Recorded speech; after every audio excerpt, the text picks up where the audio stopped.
সুলাইমান বলিল, তাহার সিংহাসনের আকৃতি অপরিচিত করিয়া বদলাইয়া দাও, দেখি সে সঠিক দিশা পায় না সে বিভ্রান্তদের সামিল হয়। সেই নারী যখন আসিল তখন তাহাকে জিজ্ঞাসা করা হইল, তোমার সিংহাসন কি এইরূপই? সে বলিল, ইহা তো যেন উহাই। আমাদেরকে ইতিপূর্বে প্রকৃত জ্ঞান দান করা হইয়াছে এবং আমরা আত্মসমর্পণও করিয়াছি। আল্লাহর পরিবর্তে সে যাহার পূজা করিত তাহাই তাহাকে সত্য হইতে নিবৃত্ত করিয়াছে। সে ছিল কাফির সম্প্রদায়ের অন্তর্ভুক্ত। তাহাকে বলা হইল, এই প্রাসাদে প্রবেশ করো। যখন সে উহা দেখিল তখন সে উহাকে এক গভীর জলাশয় মনে করিল এবং সে তাহার পদদ্বয় অনাবৃত করিল। সুলাইমান বলিল, ইহা তো স্বচ্ছ স্ফটিক মণ্ডিত প্রাসাদ। সেই নারী বলিল, হে আমার প্রতিপালক, আমি তো নিজের প্রতি জুলুম করিয়াছিলাম। আমি সুলাইমানের সঙ্গে জগৎসমূহের প্রতিপালক আল্লাহর নিকট আত্মসমর্পণ করিতেছি। আমি অবশ্যই সামুদ সম্প্রদায়ের নিকট তাহাদের ভ্রাতা সালিকে পাঠাইয়াছিলাম এই আদেশ সহ, তোমরা আল্লাহর ইবাদত করো। কিন্তু উহারা দ্বিধা বিভক্ত হইয়া বিতর্কে লিপ্ত হইল। সে বলিল, হে আমার সম্প্রদায়, তোমরা কেন কল্যাণের পূর্বে অকল্যাণ ত্বরান্বিত করিতে চাইতেছ? কেন তোমরা আল্লাহর নিকট ক্ষমা প্রার্থনা করিতেছ না, যাহাতে তোমরা অনুগ্রহ ভাজন হইতে পারো?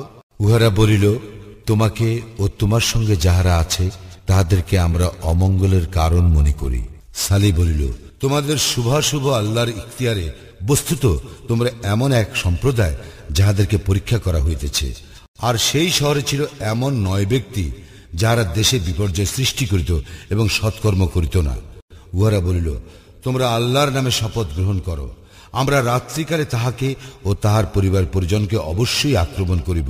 অতঃপর তাহার অভিভাবককে নিশ্চয়ই বলিব, তাহার পরিবার পরিজনের হত্যা আমরা প্রত্যক্ষ করি নাই, আমরা অবশ্যই সত্যবাদী। উহারা এক চক্রান্ত করিয়াছিল এবং আমিও এক কৌশল অবলম্বন করিলাম, কিন্তু উহারা বুঝিতে পারে নাই। অতএব দেখো উহাদের চক্রান্তের পরিণাম কি হইয়াছে। আমি অবশ্যই উহাদেরকে ও উহাদের সম্প্রদায়ের সকলকে ধ্বংস করিয়াছি। এই তো উহাদের ঘর বাড়ি সীমা লঙ্ঘন হেতু যাহা জনশূন্য অবস্থায় পড়িয়াছে, ইহাতে জ্ঞানী সম্প্রদায়ের জন্য অবশ্যই নিদর্শন রয়েছে।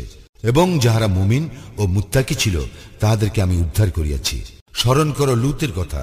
সে তাহার সম্প্রদায়কে বলিয়াছিল, তোমরা জানিয়া শুনিয়া কেন অশ্লীল কাজ করিতেছ? তোমরা কি কাম তৃপ্তির জন্য নারীকে ছাড়িয়া পুরুষে উপগত হইবে? তোমরা তো এক অজ্ঞ সম্প্রদায়।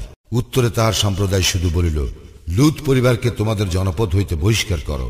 ইহারা তো এমন লোক যাহারা পবিত্র সাজিতে চায়। অতঃপর আমি তাহাকে ও তাহার পরিজন বর্গকে উদ্ধার করিলাম, তাহার স্ত্রী ব্যতীত। তাহাকে করিয়াছিলাম ধ্বংসপ্রাপ্তদের অন্তর্ভুক্ত। তাহাদের উপর ভয়ঙ্কর বৃষ্টি বর্ষণ করিয়াছিলাম।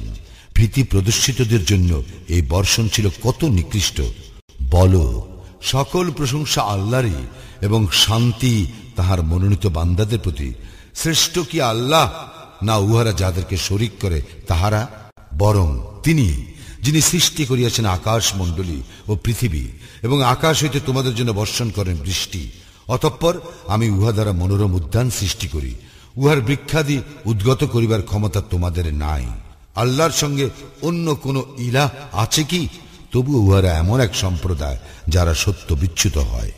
বরং তিনি যিনি পৃথিবীকে করিয়াছেন বাস উপযোগী এবং উহার মাঝে মাঝে প্রবাহিত করিয়াছেন নদী নালা, এবং উহাতে স্থাপন করিয়াছেন সুদৃঢ় পর্বত ও 2 দরিয়ার মধ্যে সৃষ্টি করিয়াছেন অন্তরায়। আল্লাহর সঙ্গে অন্য কোন ইলাহ আছে কি? তবুও উহাদের অনেকেই জানে না।